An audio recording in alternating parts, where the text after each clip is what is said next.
I want to tell you about a woman I will call Margaret, though her real name does not matter because her story could belong to almost anyone who has walked into my office after 60 and sat down and said, "I am fine," and then spent the next 45 minutes describing a life that is anything but fine. A life that looks from the outside like it has everything a person could need, a house that is paid for and children who call on Sundays, and a body that still gets her from room to room without help. And yet when I asked Margaret the question I ask everyone, which is, what does a typical Tuesday look like for you? She went quiet for almost 15 seconds, which is an eternity in a therapy session. And then she said something I have heard in different words from so many people her age that I have stopped being surprised by it and started being alarmed by it. She said, "I wake up and I make coffee and I sit in the kitchen and I realize that I could die today and no one would know until Thursday." And then she looked at me with eyes that were completely dry, because this was not a new thought for her. This was not an emotional breakthrough. This was a fact she had been living alongside for so long that it had become as routine as the coffee. And what frightened me was not what she said, but how she said it, because there was no panic in it, and no grief in it, and no cry for help. There was only the flat, exhausted calm of a person whose brain has been alone long enough to stop protesting the aloneness and start treating it as permanent, which is the moment, from a mental health perspective, when loneliness stops being something that is happening to you and starts becoming something that is true about you. And that transition is one of the most dangerous things I have ever witnessed in my career. Because once a person's brain makes that shift, the entire landscape changes in ways that no amount of well-meaning advice about joining a book club or volunteering at the library can reach. I need to walk you through what I have learned about what chronic loneliness actually does to the mind after 60. Because the gap between what the public understands about this and what the science has shown is so wide that it amounts to a public health failure, and I am no longer willing to be polite about it. The first thing I need you to understand is that loneliness is not sadness. Sadness is an emotion with a beginning and a direction, and, in most cases, a natural ending. Loneliness, when it becomes chronic, is something else entirely.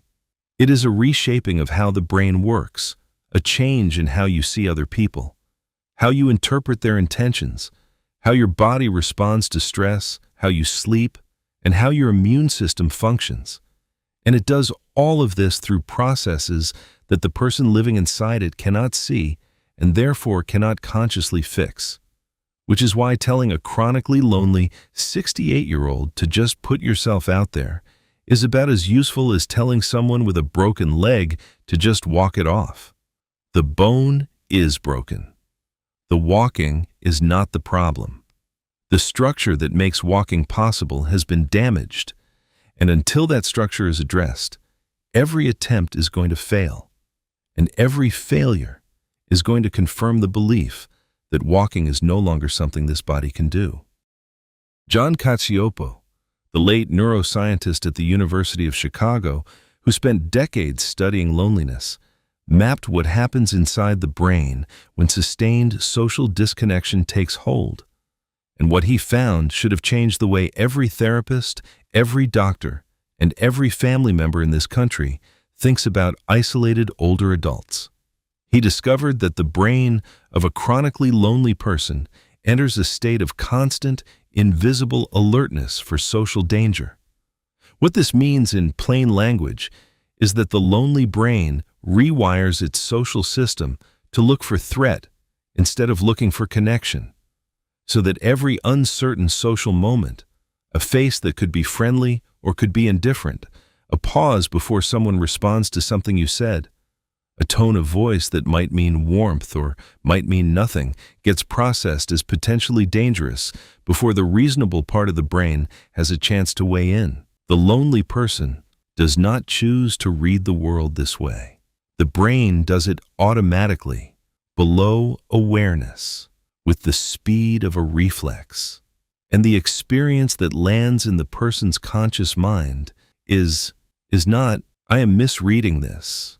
It is, "this person does not really care about me," And that experience feels so real, so confirmed by the tightness in the chest and the urge to withdraw, that questioning it feels like arguing with your own body. I have sat across from people who describe this exact thing without having any way to understand it. They say, "I used to enjoy being around people, but something changed," or "everyone feels fake to me now," or "I just do not trust anyone anymore, and I do not know why."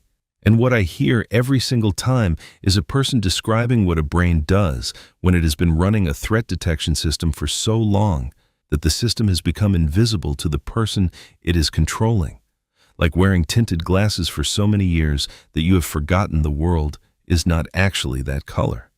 And here is where it becomes a trap, because this is the part that makes chronic loneliness one of the most stubborn conditions I have ever worked with. When the brain is healthy and socially connected, being around people who care about you feels good. It feels rewarding.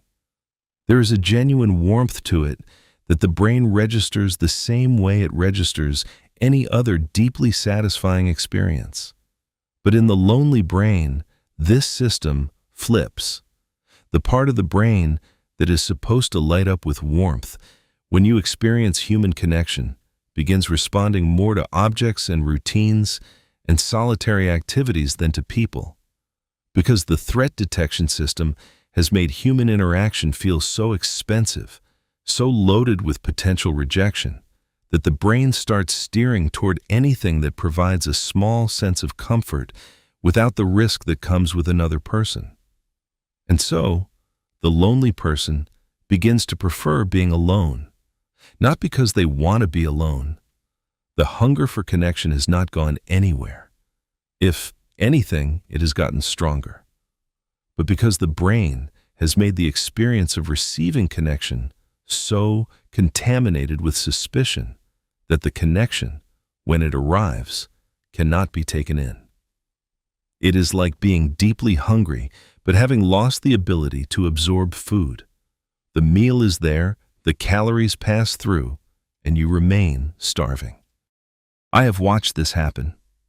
I have watched a woman describe a moment where her daughter sat beside her and held her hand and said, "I love you." And her first thought was, she probably wants something, or she is only doing this because she feels guilty. And she told me this not with bitterness, but with genuine confusion, because part of her knew her daughter's love was real, and another part of her, the part controlled by the lonely brain's alarm system, would not let the love register as safe. And that experience, knowing you are loved and being unable to feel it, is one of the most painful things a human being can go through. And it is the defining feature of chronic loneliness in older adults. And while all of this is happening in the mind, the body is taking damage that most people have no idea about. Researchers at UCLA discovered that chronic loneliness actually changes which genes are active in your immune cells, turning up the genes that create inflammation and turning down the genes that fight viruses, which means loneliness is not just associated with poor health. It is physically reprogramming your body's defenses in ways that lead to heart disease, weakened immunity, slower healing, and, most devastatingly for people over 60, a kind of slow-burning inflammation in the brain that damages the very structure responsible for holding your memories together. A major study out of Rush University Medical Center followed over 800 older adults and found that loneliness significantly predicted the development of Alzheimer's disease, even after accounting for every other factor the researchers could measure. And here is the part that should stop you in your tracks. It was not the absence of people that predicted dementia. It was the feeling of being disconnected from them, which means you can live in a house full of family and still be neurologically lonely, still be carrying the inflammatory weight, still be degrading the brain structures that hold your identity together. Because loneliness is not measured by who is in the room, it is measured by whether your brain believes that anyone in the room is truly with you. And then there is what happens at night. And this is the part I wish I could make every family member of every isolated older adult understand. Research has shown that loneliness is directly connected to fragmented sleep. Not trouble falling asleep, but the repeated micro-awakenings throughout the night that prevent the brain from reaching the deep, restorative stages it needs to process emotions, clear out waste, and regulate stress hormones. The lonely brain sleeps the way a soldier sleeps in hostile territory, never fully letting go, always keeping one ear open, always maintaining a shallow awareness that was useful thousands of years ago, when being alone meant predators were close. But that is devastating when it runs every night for years in a bedroom where the only danger is the emptiness on the other side of the bed. And the broken sleep feeds right back into everything else, making the threat detection system more reactive, making the emotional brain harder to calm, increasing stress hormones, deepening the inflammation, and the whole thing locks into a cycle that becomes harder to break the longer it runs. Now, I need to say the thing that I believe matters more than any of the science, and it is the thing that separates loneliness after 60 from loneliness at any other age. The loneliness that walks into my office at 67 or 73 is not the loneliness that walks in at 32. At 32, the loneliness is usually about circumstances, a move, a breakup, a life that has not yet found its people. And the work is straightforward because the person still believes, deep down, that connection is out there and that the right people will come. At 67, the loneliness is not about circumstances. It is about loss. The people who knew you deepest are gone. The person who carried 40 years of shared memory and could finish your sentences and knew what your silence meant is no longer there. And the specific kind of closeness that comes from decades of being truly seen by one person cannot be replaced. It can only be grieved, and the grieving itself is lonely. Because the person you would most want to talk to about the loss is the person you lost. Your children love you, but they did not know you at 25. They did not know you when you were still becoming yourself. And the connection they offer, however genuine, lives in a different place than the connection you are missing. And the gap between what they can give and what you need is not anyone's fault. It is simply what this stage of life looks like. And no approach that ignores this reality is going to help. What I tell the people who sit across from me, and what I'm telling you now, is this. The loneliness is real, and the loss beneath it is real. And the grief inside the loss is real. And nobody has the right to take those things from you or to tell you they should not exist. The person you lost deserved to be missed the way you missed them. The connection you had deserved to leave a hole the size it left. The ache you carry is proportional to what you had. And if it is enormous, that is because what you had was enormous. And anyone who tells you that you should be over it by now has simply never had anything worth carrying this long. But what I also need you to hear is that your brain is lying to you about what is still possible. The alarm system that turned on when the loneliness settled in is showing you a version of the world that does not match reality.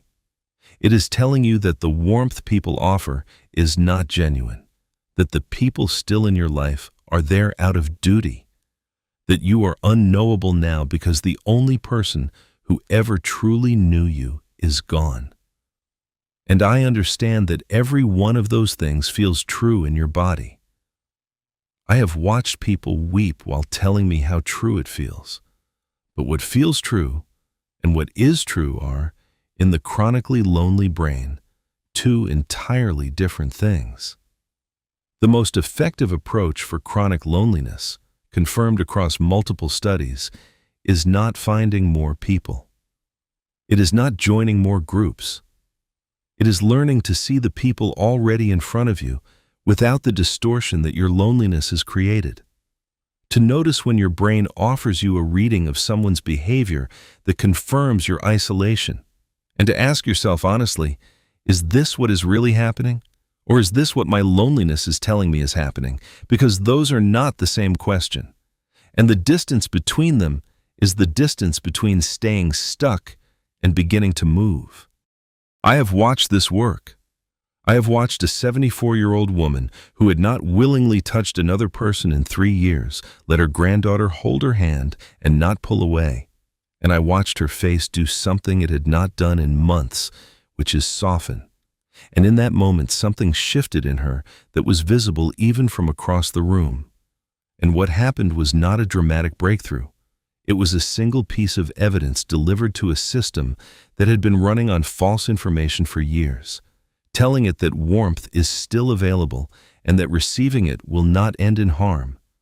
And one moment like that is not enough to change everything, but it is enough to prove that change is possible, and that proof is the turning point.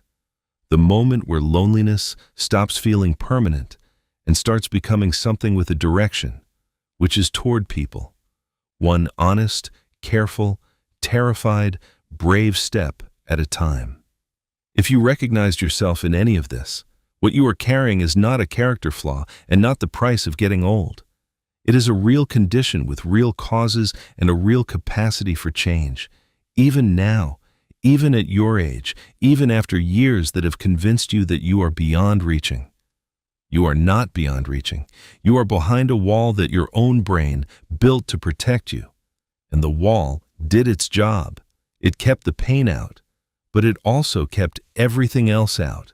And the everything else includes the people who are still trying, still calling, still showing up, and their persistence is not obligation. It is proof that you matter in a way your loneliness will not let you see.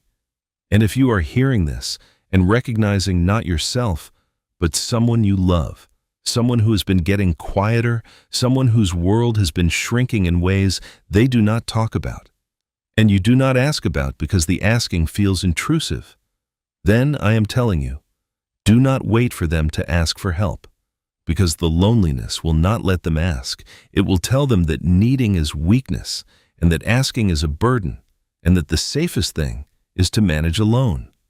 And so the reaching has to come from you, and it does not have to be dramatic, it just has to be real, which means sitting with them and not filling the silence and not trying to fix anything, just being there, just staying, just letting your presence say the one thing their brain most needs to hear and least believes is true, which is, you are not alone, and you are not a burden, and I am here because I want to be. That is not therapy. But in my experience, it is sometimes the thing that makes everything else possible.